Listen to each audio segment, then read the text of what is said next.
தமிழக மக்களே உஷார். கேரளாவில் இருந்து தமிழகம் வருகிறான் மர்ம அரக்கன். நமது அண்டை மாநிலமான கேரளாவை மர்ம காய்ச்சல் அச்சுறுத்தி வருகிறது. கேரளாவில் உள்ள பல்வேறு பகுதிகளில் காய்ச்சல் காரணமாக கடந்த 2 வாரங்களில் 31 பேர் உயிரிழந்த சம்பவம் பெரும் அச்சத்தை ஏற்படுத்தியுள்ளது.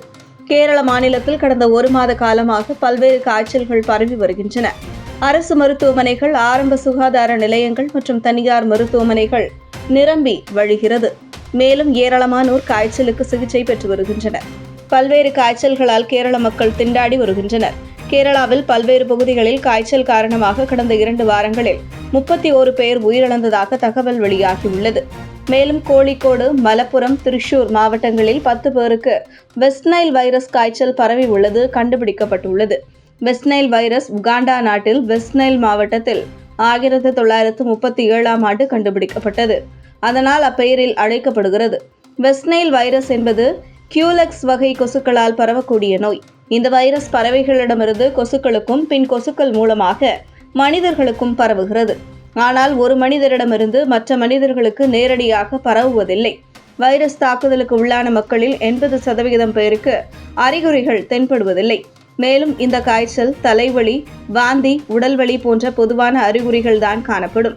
மேலும் இந்த வைரஸ் காய்ச்சலால் அதிக காய்ச்சல், கழுத்து விறைப்பு, மயக்கம், கோமா, பலவீனம், உணர்வின்மை, வலிப்பு, தசை பலவீனம், பக்கவாதம் மற்றும் மூளை காய்ச்சல் ஏற்படும் அபாயம் உள்ளது. இந்த வைரஸ் காய்ச்சல் அனைத்து வயதினரையும் பாதிக்கக்கூடியது. ஆனால் 50 வயதிற்கு மேற்பட்டவர்கள் மற்றும் நோய் எதிர்ப்பு சக்தி குறைபாடு உள்ளவர்களுக்கு எளிதாக ஏற்படும்.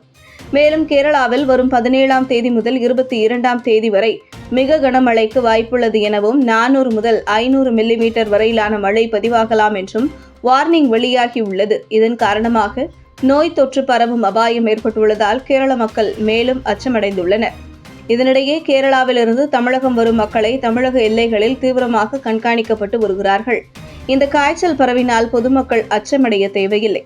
காய்ச்சலுக்கான உரிய சிகிச்சையை மருத்துவ ஆலோசனையின் பேரில் எடுத்துக்கொள்ள வேண்டும். காய்ச்சலால் ஏற்படும் நீர் இழப்பை தவிர்க்க போதிய அளவு நீர் மற்றும் திரவ உணவை உட்கொள்ள வேண்டும். கொசுக்கள் உற்பத்தியாகும் இடங்களை கண்டறிந்து கொசு ஒழிப்பு நடவடிக்கைகளை எடுக்க வேண்டும். வீடுகளை சுற்றி சுத்தமாக வைத்துக் கொள்ள வேண்டும். நீர் தேங்காமல் பார்த்து கொள்ள வேண்டும். ஜப்பானிய மூளை காய்ச்சல் போன்று இதற்கு தடுப்பூசிகள் இல்லை. அதனால் உடனடியாக சிகிச்சை மற்றும் தடுப்பு நடவடிக்கைகளை மேற்கொள்ள வேண்டும். உடல் முழுவதும் மறைக்கும் ஆடை அணிய வேண்டும். கொசுவலை, கொசு விரட்டிகளை பயன்படுத்த வேண்டும். சுயமாக சிகிச்சை மேற்கொள்வதை தவிர்க்க வேண்டும். கூடுதல் தகவலுக்கு 104 என்கின்ற எண்ணை தொடர்பு கொள்ளலாம்.